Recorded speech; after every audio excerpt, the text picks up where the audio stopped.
l'ATF, parce qu'il n'y a pas une attente aussi forte et aussi poussée de la précision de l'information ou de la... Et Dovaz, vous l'avez lu à l'époque, Dovaz, il se permettait tout. Dovaz, mais aujourd'hui... Il n'y en a que quelques personnes qui peuvent faire ça. Je reçois des mails David Slicknick qui écrit pour Robert Parker envoie un mail qui dit « Si tu pourrais dire à tes lecteurs... » Je suis putain, tu peux publier toi-même, hein, je crois que ça serait plus lu. Mais d'un côté, ils veulent communiquer d'une façon plus libre qu'ils ne peuvent pas faire sur le magazine et qu'ils peuvent faire sur leur forum, mais qui va plus être lu par les gens qui s'abonnent au magazine. Et donc, ouais, il y a une pression, au moins sur certains, qui est sentie et ils partent même parler à nous, les blogueurs, pour dire dis ça d'ici. Ouais, d'accord, je peux bien relayer le message.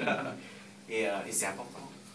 Ce qu'on disait, hein, les blogueurs, c'est surtout par passion, on n'est pas rémunéré du tout, c'est vraiment c'est quelque chose, finalement on est très très libre, mais en France, mais de par le fait aussi qu'on n'a pas forcément cette reconnaissance de ce qu'on va pouvoir écrire, il faut quand même faire attention à ce qu'on dit. Donc il y a une liberté, mais qui est quand même un petit peu contrôlée, puisqu'on ne peut pas dire non plus n'importe quoi, pour pas aussi qu'ensuite on voit les blogueurs comme des gens qui disent que des bêtises. C'est de l'autocensure, ça. Ouais, c'est pas l'autocensure. n'importe quoi. J'ai une question, parce que les blogueurs dans la salle, vous êtes restreints comme ça, vous ne dites pas n'importe quoi parce que vous ne voulez pas qu'on regarde les blogueurs comme ça, vous le faites parce que vous, personnellement, ne veulent pas dire n'importe quoi. Ouais.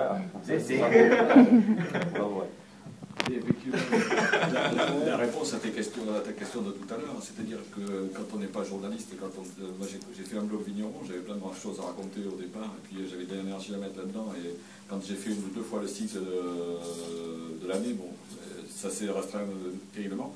Et après, je me suis dit, tiens, mais il y a un angle que j'aimerais bien aborder, c'est l'aspect polémique, parce qu'il y a plein de trucs qui s'ouvrent dans le truc actuel, c'est-à-dire, par exemple, on est contrôlé par Cali Bordeaux, et puis le vin, il part en Chine, et puis là-bas, on peut l'embouteiller, et Cali Bordeaux, ça ne m'occupe pas. Je me suis dit, tiens, il y a plein de sujets comme ça. Puis je me suis dit, si j'aborde ça, qu'est-ce qui va se passer? Je me suis calmé, quoi. Je me suis dit, non, c'est peut-être pas Il y a un problème sur... On est tous autocensurés parce qu'on a un écosystème, on ne peut pas... Voilà, ouais. Non, on a tous des propos qui nous insultent. Alors que je serais journaliste, peut-être que j'aurais envie d'aborder ces thèmes, si je sais pas, aujourd'hui je ne ressens pas cette liberté-là, parce que j'ai un business à faire. T'es mort là, tu le ramasses. Il y a des blogs dissidents qui s'appellent les Picrates, qui sont... C'est pas un blog, c'est sur Facebook.